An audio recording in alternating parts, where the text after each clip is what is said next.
The misty cloud hung low, wrote Hans Dibbelt, a doctor with the 44th Infantry Division. It all but touched one's head. In that cloud, the engine of a lost transport plane wailed forlornly. The term air bridge was seldom used in the theater of operations. The idea of a permanent link over the heads of the Russians gratified the illusionists looking at maps and charts in Berlin and Rastenburg.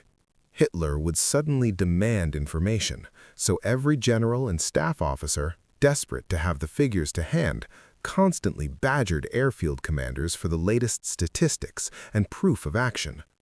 This compulsive interference from above only made things worse. Luftwaffe generals in Germany had leaped to obey Hitler's decision to resupply the Sixth Army by air, allocating thoroughly unsuitable aircraft like the U-86, an airplane used for training pilots, to make the numbers look better. Even the use of gliders was considered, until somebody observed that Russian fighters would destroy them with ease. Chaos was also caused by rear airbase commanders sending forward Junkers 52s before they had been adapted for winter operations, simply to prove that they were reacting to the Führer's call quickly. The mass of transport aircraft arriving without warning had caused chaos, particularly since an air supply operations group was not in place to take control. At the end of November, General Fiebig and the staff of 8th Air Corps took over responsibility, and the situation greatly improved, even though fundamental flaws in the whole project condemned it to failure from the start. General von Richthofen had warned that they would need 6 full-sized airfields within the Kessel, not just one, and also properly trained ground staff. His fear about the shortage of runways was rapidly justified under bad weather conditions. The best day had been 19 December, when 154 aircraft landed with 289 tons. But good flying days were rare indeed. Weather was not the only problem. The airfield at Potomac attracted all the enemy's attention, so shot-up and crashed aircraft frequently made it unusable for short periods. Icing became an even greater problem in the air, while on the ground, engines became harder and harder to start. Heavy snowfalls often brought bases to a halt, since every plane had to be dug out of drifts.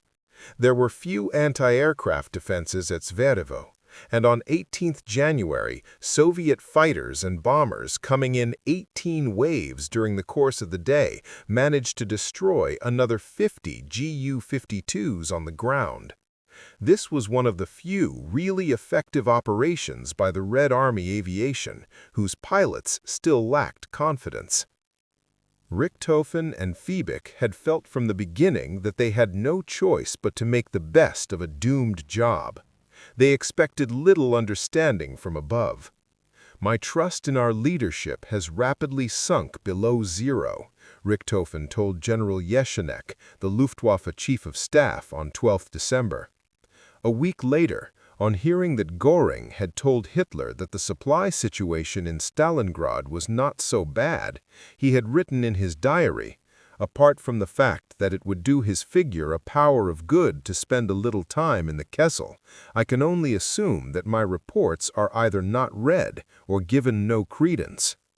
While Göring did nothing to stint his appetite, General Zeitzler, in a gesture of solidarity with the starved troops in Stalingrad, reduced his own rations to their level. According to Albert Speer, he lost 26 pounds within 2 weeks. Hitler, informed of this diet by Martin Bormann, ordered Zeitzler to return to normal eating. As a concession, Hitler banned champagne and brandy at Führer headquarters in honor of the heroes of Stalingrad. The vast majority of civilians in Germany had little idea of how close the Sixth Army was to final defeat. "I hope you'll break the encirclement soon," a young woman wrote to a soldier pen friend in mid-January, "and when you do, you'll be given leave straight away." Even the Nazi within the Kessel, as the Sixth Army waited for the final Russian offensive, stories spread not just of an SS Panzer Corps approaching, which Hitler had promised for mid-February, but even of an air-transported division being flown into the Kessel to bolster their defenses. Some rumors lost all touch with reality.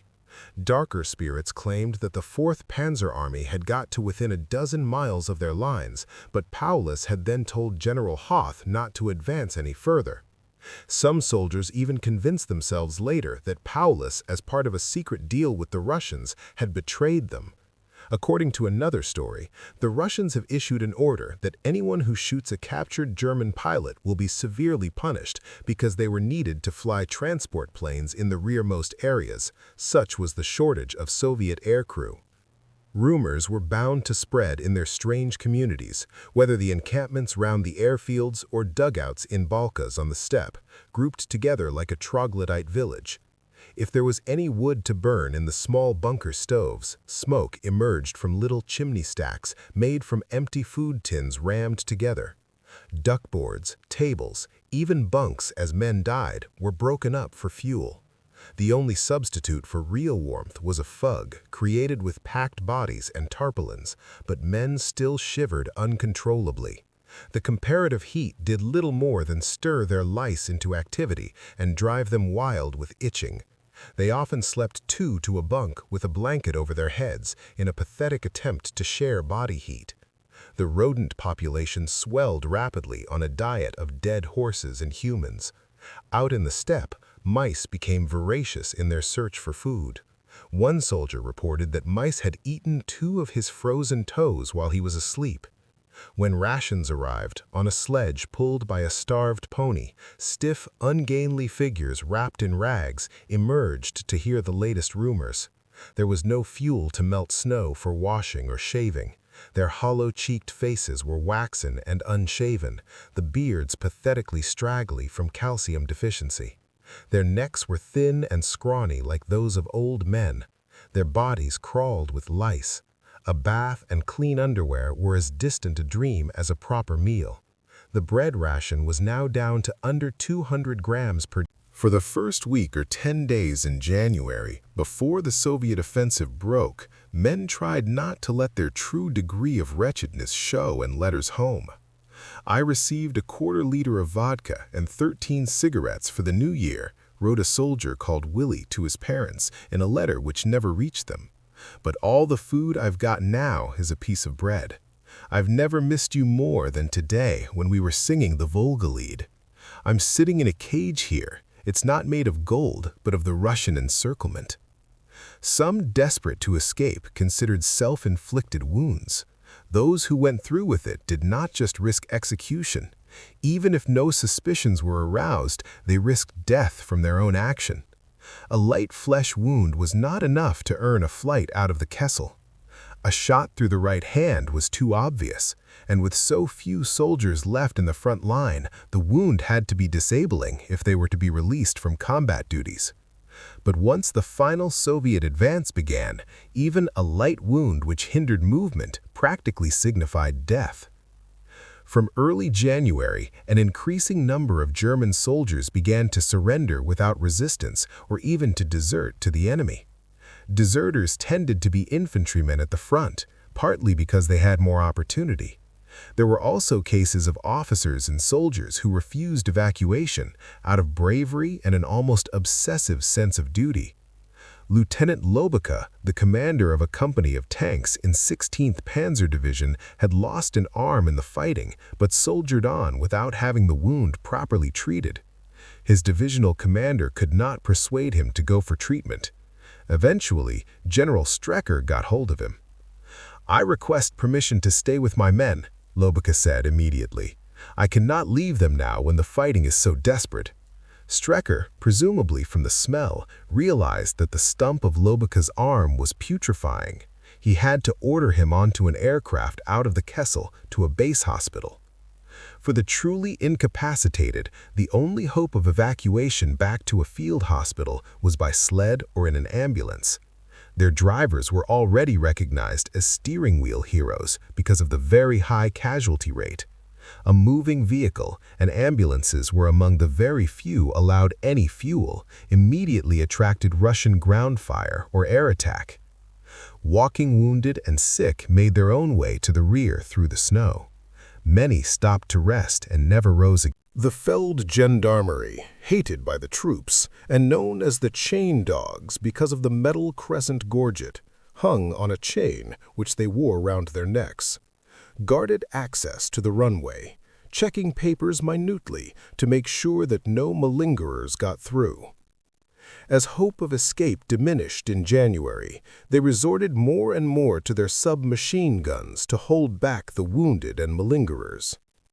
Many more wounded fitted into the giant four-engined Focke-Wulf Condors, of which a few were used from the second week of January.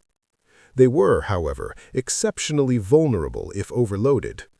One sergeant in the 9th Flak Division watched the lumbering acceleration of a Condor onto which two of his wounded comrades had just been loaded.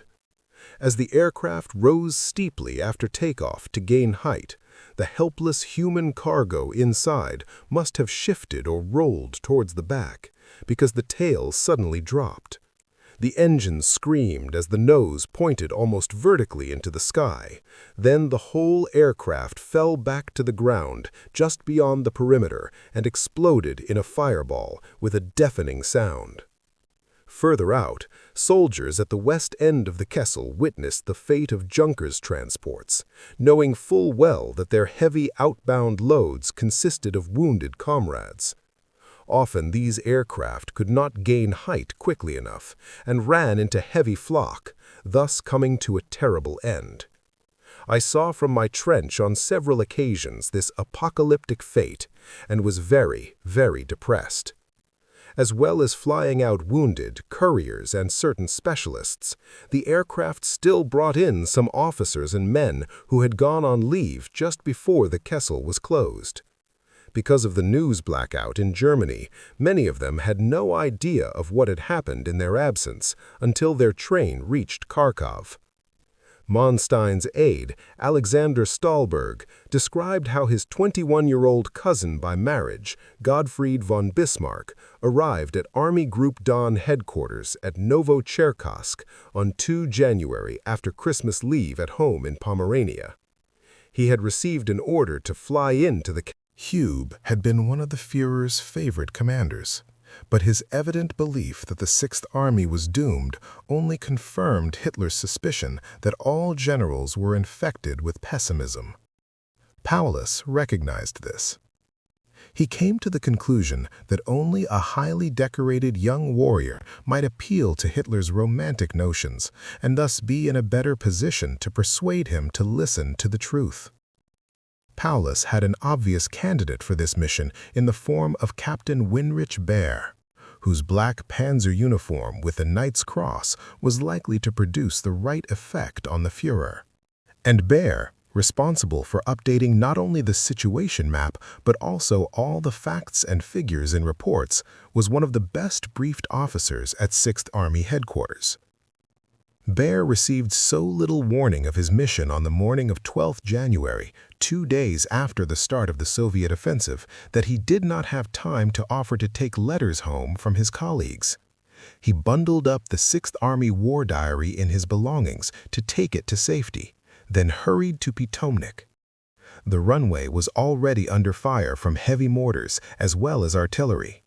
As Baer ran to the Heinkel 3, filling with wounded, the Feldgendarmerie, armed with submachine guns, had to hold back hundreds of others trying to rush or even crawl to the plane.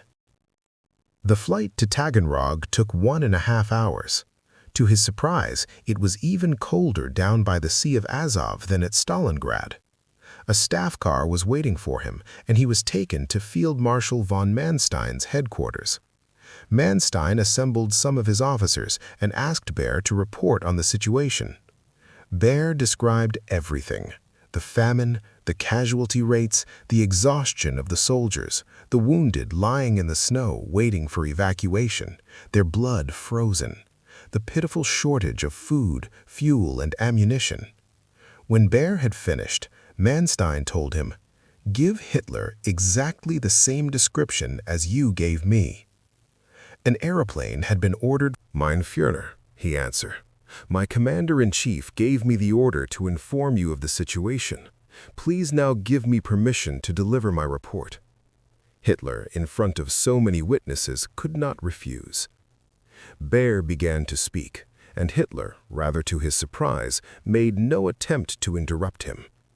He did not spare his audience any detail, including the growing desertions of German soldiers to the Russians. Field Marshal Keitel, unable to bear such frankness in the Führer's presence, shook his fist at Bear from behind Hitler's back in an attempt to silence him. But Bear continued relentlessly with his description of the exhausted, starving and frozen army, faced by overwhelming odds and without the fuel or ammunition to repulse the new Russian offensive.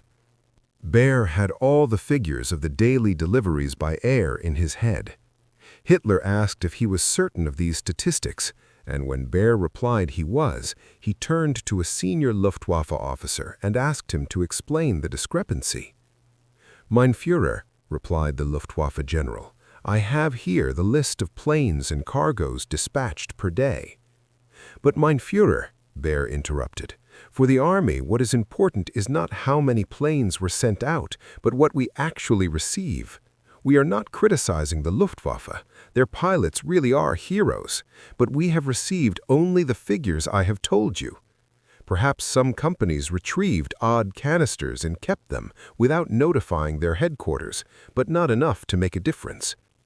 Some senior officers tried to deflect Bear's criticisms with idiotic questions, but Hitler proved surprisingly helpful, probably because he wanted to appear to defend the interests of the Stalingrad Kämpfer against the General Staff.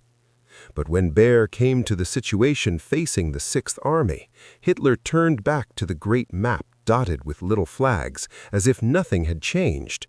Bear knew that these flags, the same as months before, now represented divisions with only a few hundred men left. Yet Hitler once again resorted to his message of reversing the whole situation by a brilliant— Klamoth's criticism was not exaggerated. For all the disrespect Manstein showed the Führer in private among trusted subordinates, and with his dachshund's trick of raising its paw in the Nazi salute, he did not want to risk his own position. In his memoirs, he used what might be called the stab-in-the-back argument. A coup d'etat would have led to an immediate collapse of the front and chaos inside Germany. He was still part of the officer class, whose anti-Bolshevik loathing had been molded by the 1918 mutinies and revolution. Bear took Klamoth's advice and was cautious when he reported back to Army Group Dawn. Manstein's fear of Hitler was soon demonstrated. The frank discussions among his own officers about responsibility for the Stalingrad disaster unnerved him so much that he issued an order to his chief of staff that discussions about the responsibility for recent events must cease because they can do nothing to change the facts of the matter and can only cause damage by undermining confidence. Officers were also strictly forbidden to discuss the causes for the destruction of the Sixth Army in their personal correspondence. The Führer now wanted, whatever the outcome, a heroic example for the German people. On 15 January, he awarded Paulus the oak leaves to his Knight's Cross and announced 178 other important decorations for members of the Sixth Army. Many recipients still failed to recognize how double-edged these honors were. Manstein, on the other hand, while despising Hitler's motives, knew that he too needed to prolong the agony of the Sixth Army. Every extra day that it held on gave him more time to pull the two armies in the Caucasus back to a defensible line. Hitler, through one of his grotesque twists of logic, could now argue that his decision to order Paulus to maintain his position had been correct. The madness of events seems to have become slightly infectious. Max Plakholb, the Luftwaffe officer in charge of the radio operators at Potomac, recorded several strange messages of exhortation they received from their own senior commanders. On 9th January, the day that the Soviet ultimatum was proclaimed, Plakholb and another member of his team were ordered to fly out of the Kessel. Taking leave of those staying behind was hard. Each one wrote a letter home which we took with us. But like almost everyone escaping the Stalingrad Kessel at that time, he experienced a sensation of being born again. Thus did this 9th January become my second birthday. Those most devoted to the regime, far focused in a self-important way on national honor and the great struggle than on family farewells. They wrote of the fateful battle of the German nation, while still maintaining that our weapons and leadership are still the best in the world. In an attempt to derive a meaning from the grotesque tragedy, they buoyed themselves up with the idea that future generations would see them as the defenders of Europe from Asiatic Bolshevism. This is a heroic struggle, the like of which the world has never experienced in such cold, wrote a sergeant. German heroes guarantee Germany's future. These letters were never delivered. Captain Count von Zettwitz, the chief of 4th Panzer Army's field post censorship, had been given the task of studying letters from the Stalingrad Kessel to report on morale and feelings towards the regime. Although his reports bent over backwards to avoid sounding defeatist, it appears that Goebbels ordered that this last collection of post should be held back and eventually destroyed. The above quotations come from a sample apparently copied by Heinz Schroeder, a junior officer formerly attached to the 6th Army's propaganda company who had been commissioned by the propaganda ministry to write an epic account of the battle. Other letters had already been intercepted in a very different way. General Voronov recorded that on January 1st, we heard in the evening that a German transport plane had been shot down over our positions. About 1,200 letters were discovered in the wreckage. At Dawn Front headquarters, the department, run by Captain Zabazhtansky and Captain Dyatlenko, went to work with every spare interpreter, as well as all the German anti-fascists on the mailbags for 3 days. They included letters in diary form from General Edler von Daniels to his wife. According to Voronov and Dyatlenko, the latest letter of 30 December revealed much about the weak defenses of the 366th Infantry Division on the southwestern flank, which tied in with what the NKVD interrogators had managed to find out from prisoners. Until the final Soviet offensive began on January 10th, the main preoccupation of the 6th Army remained the same. Enemy number one is and always remains hunger, wrote a doctor. My dear parents, the front out in the steppe had been comparatively quiet during the first week in January. Most of the time there had been little more than the dull crack of a sniper's rifle, the odd burst of machine gun fire, and the distant whistle at night of a signal flare going up. Altogether what a lieutenant called the usual melody of the front. After the broadcast and leaflet drops on 9 January, German soldiers knew that the final offensive was imminent. Sentries, shivering uncontrollably, had an even stronger reason to stay awake. One soldier remarked to a chaplain on his rounds just before the offensive, "Just a little bit more bread, Herr Führer, then come what may." But the bread ration had just been reduced to 75 grams. They all knew that they would have to face the Soviet onslaught weak from hunger and disease and with little ammunition, even if they didn't entirely understand the reason. There was both a fatalism, one spoke about death just like about a breakfast, yet also a will to believe. Ordinary soldiers believed the stories of the SS Panzer Corps and reinforcements landing by air. In the 297th Infantry Division, soldiers continued to be convinced that the relief force has already reached Kalach, the Grossdeutschland and the Leibstandarte divisions.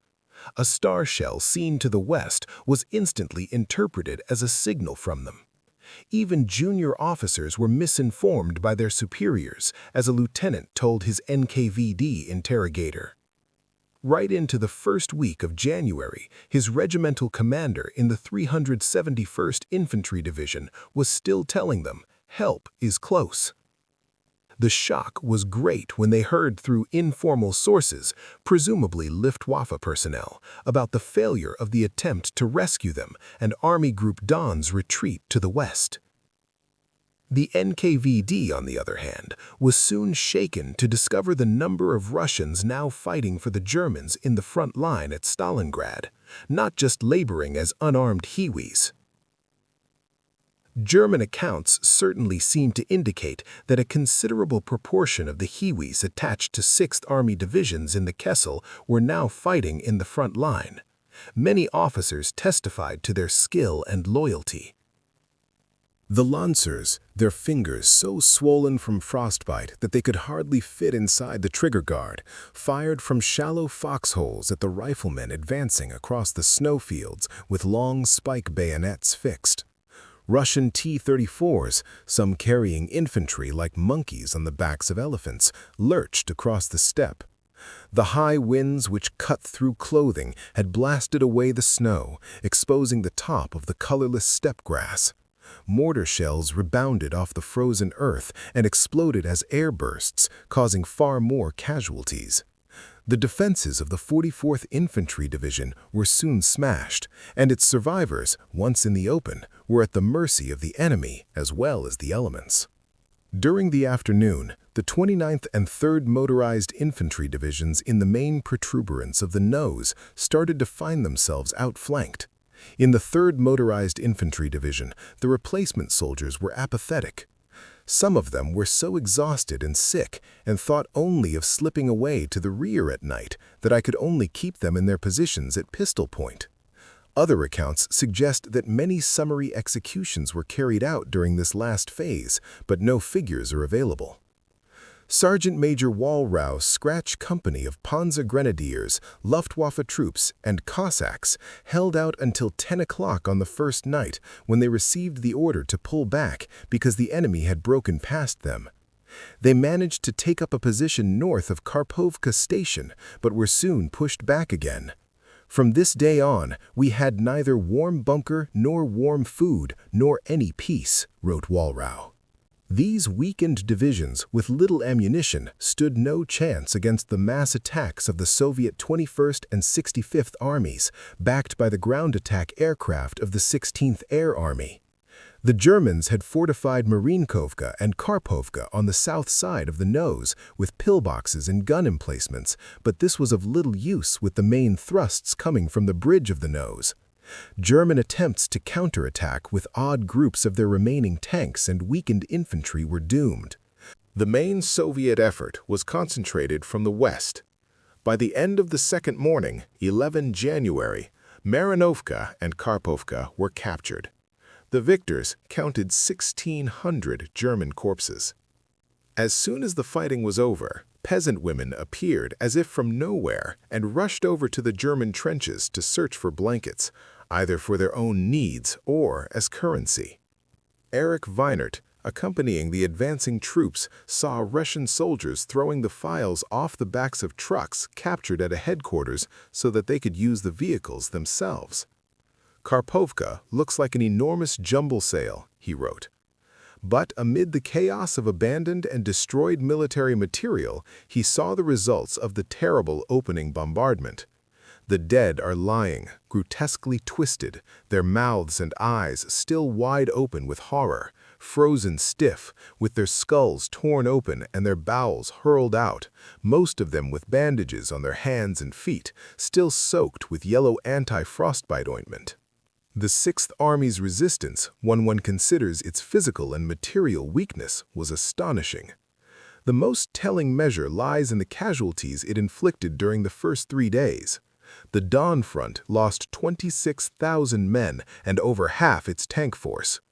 Soviet commanders made little attempt to reduce casualties. Their men provided easy targets, advancing in extended line. Brown clumps of Russian dead littered the snow-covered steppe. White camouflage suits were reserved mainly for reconnaissance companies and snipers. The anger of Russian soldiers and officers was vented on their German prisoners, skeletal and lice-infested. Some were shot on the spot. Others died when they were marched off in small columns and Soviet soldiers sprayed them with machine gun fire. In one case, the wounded commander of a Strafe company forced a captured German officer to kneel before him in the snow, cried out the reasons why he was seeking revenge, then shot him. During the early hours of 12 January, the Soviet 65th and 21st Armies reached the west bank of the frozen Rasochka River, thus eliminating the Karpovka nose. Those troops who withdrew, still intending to fight, had to manhandle their anti-tank guns with them. In some cases, Russian prisoners were again used as draft animals and worked to death. It was so cold, and the ground was frozen so hard, General Strecker noted that instead of digging trenches, our soldiers built up defensive snowbanks and snow bunkers. The Panzer Grenadiers of 14th Panzer Division resisted at Potomnik. A chance coincidence might save a wounded man's life, while hundreds of others were left to die in the snow. Alois Dorner, a gunner with the 44th Infantry Division who had been wounded in the left hand and left thigh by shell splinters, was appalled by the scenes at Potomnik. Here was the greatest misery that I have seen in my whole life, an endless wailing of wounded and dying men. Most of them had received nothing to eat for days. No more food was given out to the wounded. Supplies were reserved for fighting troops. It is hard to tell how far this was official policy. Senior officers at 6th Army Headquarters have strongly denied it, but some subordinate commanders appear to have instituted it on their own authority. Dorner, who had not eaten since 9 January, was also expecting to die when in the night of 13 January, the Austrian pilot of a Heinkel 111 passed by and happened to ask where he came from. "I'm from near Amstetten," he replied. His fellow Austrian called over another member of his crew, and together they carried Dorner to the plane. On the northern flank, 16th Panzer and 60th Motorized Infantry Divisions had been beaten back, leaving a dent in that sector, while in Stalingrad itself, Chukov's 92nd Army attacked the 100th Jaeger and the 305th Infantry Divisions, retaking several blocks. Meanwhile, the main Soviet advance from the west continued through driving snow, crushing in the western side of the Kessel. The 29th Motorized Infantry Division was effectively wiped out. A lack of fuel forced the 3rd Motorized Infantry Division to abandon their vehicles and heavy weapons and retreat on foot through the thick snow. There was little hope of establishing a new defense line on the open steppe when soldiers did not have the strength to dig in. The Soviet 65th and 21st Armies pushed on towards Potomnik, assisted by the 57th and 64th Armies' breakthroughs on the southern flank, where the 297th Infantry Division, including Mader's battle group, was forced backwards. Their right-hand neighbor, Edler von Daniel's 376th Infantry Division, was cut off. Early in the afternoon of 14 January, 6th Army Headquarters signaled, 376th Infantry Division is destroyed. It is probable the remaining Messerschmitt 109s flew out of Potomnik soon after dawn the next morning when the advancing Russians were in view. Those which diverted to Gumrak airfield landed to find heavy snow which had not been cleared. At midday, Gumrak also came under artillery bombardment, and the Messerschmitts and Stukas there flew out of the Kessel for the last time on Richthofen's orders. Paulus protested in vain. That day, a battalion of the 295th Infantry Division surrendered en bloc. Voronov's leaflet promising correct treatment of prisoners appears to have had some effect. It was senseless to run away, the battalion commander said during his interrogation by Captain Dyatlenko. I told my men that we would surrender in order to save lives. This captain, who had been an English teacher, added, I feel very bad because this is the first case of a whole battalion of German troops surrendering. Another battalion commander who surrendered later, this one with the 305th Infantry Division in Stalingrad, spoke of the unbearable conditions in our battalion. I could not help my men, and I avoided meeting them. Everywhere in our regiment, I heard soldiers talk of the suffering from cold and hunger. Every day, our medical officer received dozens of frostbite casualties. Because the situation was so catastrophic, I considered that surrendering the battalion was the best way out. Potomnik Airfield and its field hospital were abandoned with great suffering. Those who could not be moved were left behind in the care of a doctor and at least one orderly, the standard practice in a retreat. The rest of the wounded either limped, crawled, or were dragged on sledges along the pitted road of iron-hard ice which led over 8 miles to Gumrak. The few trucks left with any fuel were frequently stormed, even when they were already full of wounded. A Luftwaffe captain reported on conditions along the route on 16 January, the day Pittemnik fell. Heavy one-way traffic consisting of retreating soldiers who appear like complete down-and-outs. Feet and hands are wrapped in strips of blanket. In the afternoon, he recorded a considerable increase in stragglers from various arms who supposedly lost contact with their units, begging for food and shelter. At times, the sky cleared completely, and the sun on the snow was blinding. As evening fell, the shadows became steel blue, yet the sun on the horizon was a tomato red. The condition. During this stage of the retreat, German hopes of SS Panzer divisions and air-landed reinforcements finally expired for most men. Officers knew that the Sixth Army was indeed doomed. Several commanders, recorded a doctor, came to us and begged for poison to commit suicide. Doctors were also tempted by the idea of oblivion, but as soon as they considered it carefully, they knew that their duty was to stay with the wounded. Of the 600 doctors with the Sixth Army, none capable of working flew out. Casualty clearing stations at this time were so overcrowded that patients shared beds.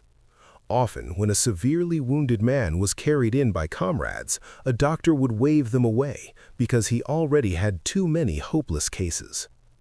Faced with so much suffering, recorded a Luftwaffe sergeant, so many men in torment, so many dead, and convinced that there was no possibility of help, without a word we carried our lieutenant back with us. Nobody knows the names of all those unfortunate men who, huddled together on the ground, bleeding to death, frozen, many missing an arm or a leg, finally died because there was no help. The shortage of plaster of Paris meant the doctors had to bind shattered limbs with paper. Cases of post-operative shock soared, recorded a surgeon. Diphtheria cases also increased greatly. The worst part was the growth of lice on the wounded. On the operating table, we had to scrape lice off uniforms and skin with a spatula and throw them into the fire. We also had to remove them from eyebrows and beards where they were clustered like grapes. The so-called hospital at Gumrock was even worse than that at Pittemnik, largely because it was. If Russian soldiers were in a mood for vengeance, then the frozen corpses of Red Army prisoners in the open camp nearby provided much to fire their anger. The survivors were so badly starved that when their rescuers gave them bread and sausage from their rations, most died immediately. The Kessel would have collapsed far more rapidly if some men had not retained a hard core of belief in the cause for which they were fighting.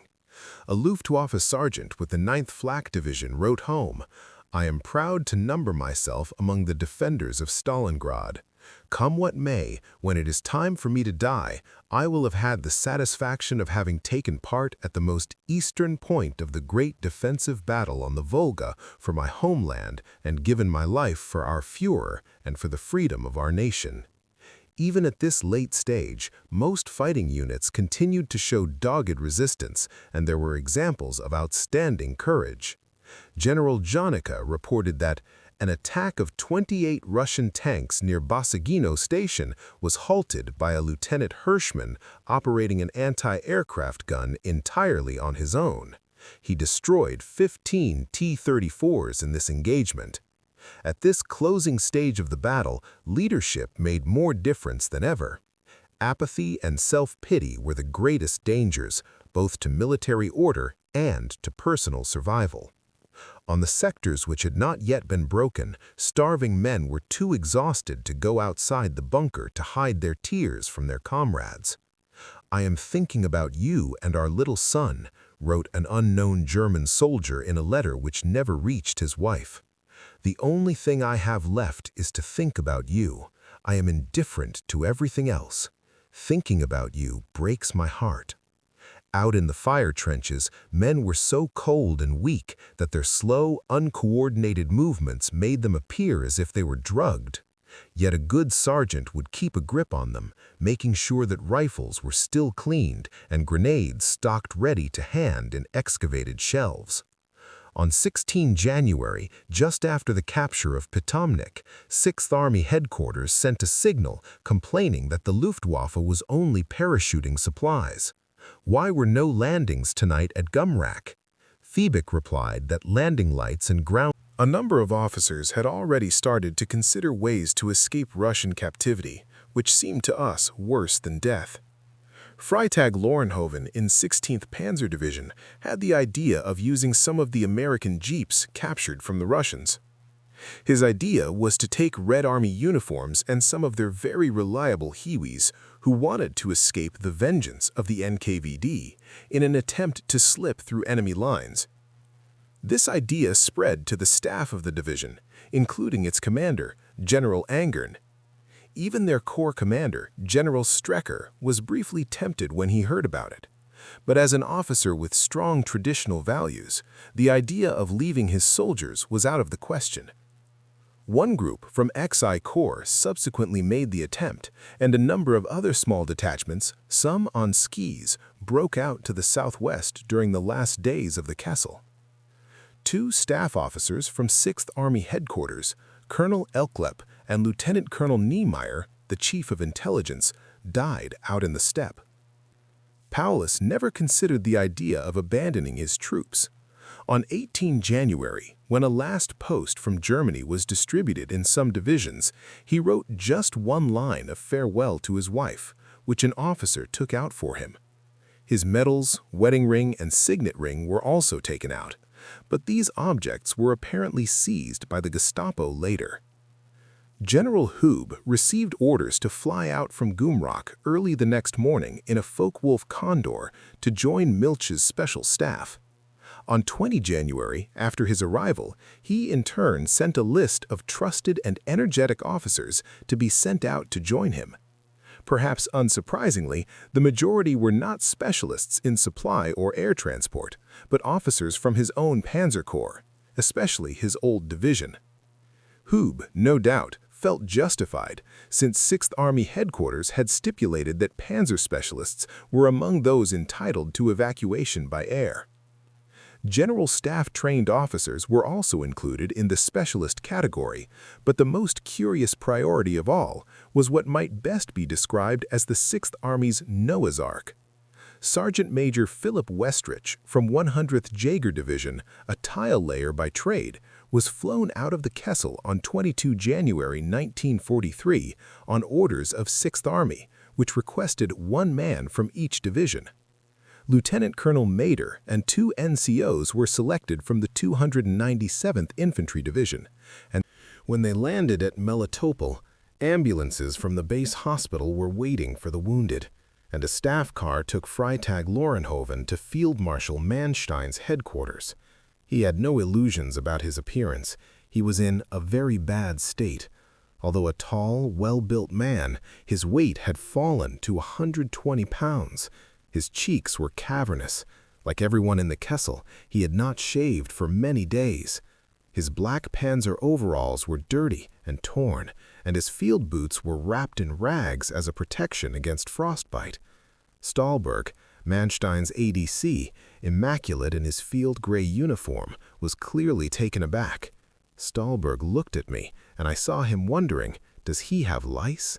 And I certainly did have lice, and he shook hands very cautiously with me. Stahlberg took him straight in to see Manstein, who gave him a much more friendly welcome. The field marshal immediately got up from his desk and came round to shake hands without any apparent qualms. He took the dispatches and questioned the young captain closely about conditions in the Kessel. Yet Freitag Lorenhoven felt that he was essentially a cold man. Manstein told Freitag Lorenhoven that he would be attached to Field Marshal Milch's special staff, established to improve the airlift. He reported first to Colonel General von Richthofen, who just acknowledged his arrival and said that he was too busy to see him. Field Marshal Milch, on the other hand, an old Nazi whom he had not expected to like, proved much more human. He was horrified by Freitag's appearance. "My God, look at the state of you!" After asking about the conditions in Stalingrad, Milch said, "Now you must have good food." He gave orders that Freitag Lorenhoven should receive special rations of meat, butter, and even honey. The exhausted young Panzer commander was then shown to one of the sleeping compartments on the luxury train. It was the first time that I had seen a bed in 9 months. I did not care about my lice. I threw myself into the white linen and decided to postpone my visit to the delousing station until first thing the next morning. The comfort and the warmth, it was minus 25 degrees outside, was an unbelievable contrast. Those officers coming out to work on Milch's special staff were disoriented at first by their transformation to another world of plenty and possibility, but they still had no clear idea of what could and could not be expected of an airlift. Is it possible to fly in tanks one by one? Was one of Hube's questions at his first meeting with Milch. Milch himself, like anybody who had not set foot inside the Kessel, still could not grasp how truly terrible conditions were within. On receiving Paulus's signal on 18 January that the Sixth Army would be able to hold out for only a few days more because they were virtually out of fuel and ammunition, Milch told Goering in a telephone conversation, "Those in the fortress appear to have lost their nerve." Manstein was of the same opinion, he added. They both seemed to have... The Soviet offensive began again with renewed force on that morning of 20 January. The 65th Army broke through northwest of Gonchara, which was captured that night. Gumrak, only a few miles away, was the main objective. The evacuation of the airfield and nearby headquarters the following evening was chaotic as Katyusha batteries opened up. That night, Milch's staff received a signal from 6th Army headquarters. Gumrak airfield unusable from 22 January at 0400 hours. At that time, the new airfield of Stalingradsky will be clear for landing. This was optimistic. The landing strip at Stalingradsky was incapable of taking large aircraft. General Paulus was by then entirely fatalistic and almost certainly suffering from deep depression. A Luftwaffe major just returned from the Kessel reported to Field Marshal Milch that Paulus had told him, "Whatever help arrives from now on will be too late. We have had it. Our men have no strength left." When the major tried to brief him on the general situation to the west facing Army Group Dawn, he had replied, "Dead men are no longer interested in military history." Because of the lack of fuel, 500 wounded men were left in the field hospital at Gumrak. As dawn rose on the morning of 22 January, Russian infantry could be seen in the distance, advancing in extended line as if on a hare shoot. As the enemy approached to within rifle range, officers from 9th Flak Division who had been responsible for the airfield packed into the last vehicle, a staff car. 100 yards down the road, they found a soldier from the field hospital, both of whose legs had been amputated, trying to propel himself along a sled. The Luftwaffe officer stopped and tied his sled to the back of the car as he requested, but it overturned almost as soon as they started again. One lieutenant suggested that he cling on to the front since there was no room left inside. The wounded man refused to hold them up any longer. They were by then within range of the Russian infantry. "Leave me," he shouted. "I haven't got a chance anyway." The Luftwaffe officers knew that he spoke the truth. Anybody who could not walk at this point was already as good as dead. They drove on, and the crippled soldier sat slumped in the snow by the side of the icy track, waiting for the Russians to arrive and finish him off. He may well have been shot, like many wounded by the wayside. The Russians did not abandon the attack. They simply changed its direction and concentrated against the flanking detachments. At 9:30, they broke through the Romanians over to the left. An anti-tank round hit Gebelet's second-in-command, who was standing next to him, killing him instantly. Gebelet himself then felt a massive blow to his left shoulder. A bullet from the same burst of machine gun fire had also killed his chief clerk, Feldwebel Schmidt, having gone straight through his steel helmet. The enraged Gebele, resting a carbine on the snow wall in front of him, was able to get off a few shots using his good arm and shoulder.